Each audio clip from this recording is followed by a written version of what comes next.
ahead and okay, for each of the messages, right? So once we've kind of made it into this format, I'm going to go ahead and do the following. So messages, we should get all of the properties of a message, and then I'm going to change the timestamp. Now, whenever you're dealing with an API, whenever you have to stringify some information, okay, very important learning point right now, okay?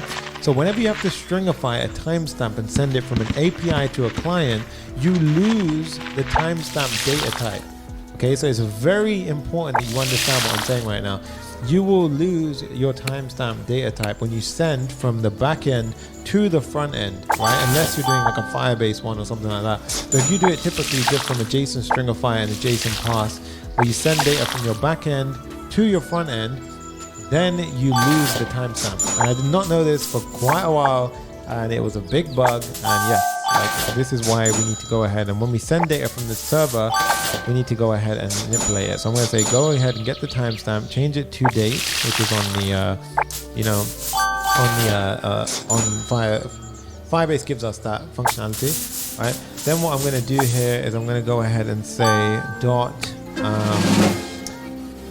get time, and this will give me a Unix timestamp. So if you don't know what that is, a Unix timestamp is very simply a number which represents the time. So it has the time zone, everything inside of it. It's just going to be pretty simple to use, okay?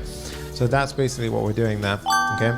So guys, we're almost at 1.3k likes. Oh my god, this is just like insane. Wow, thank you so much firstly, and you guys are incredible, okay? So we're going to keep going strong. Let's keep on going, okay?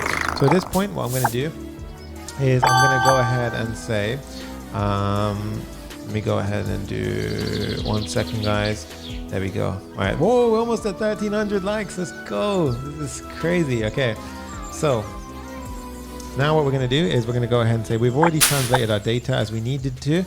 All right, the next thing I'm going to do is prep the chats, right? So I want to kind of prep the chats. Okay, and this is very cool. Trust me, I'll show you how it all works in a sec, okay?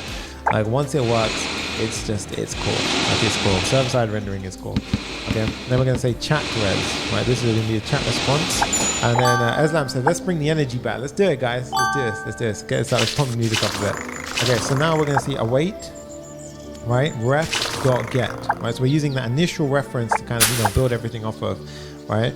And then what we're gonna say is const chat. And again, what I'm gonna do here is go ahead and basically restructure or create an object for that chat. Okay, so here I'm going to say create an ID where the chat res is the ID, right? Chat res, is the ID, right? So there we go. And then I'm going to go ahead and say, and then spread out the rest of the properties inside of that object, inside of the data. So we're kind of like unwrapping it.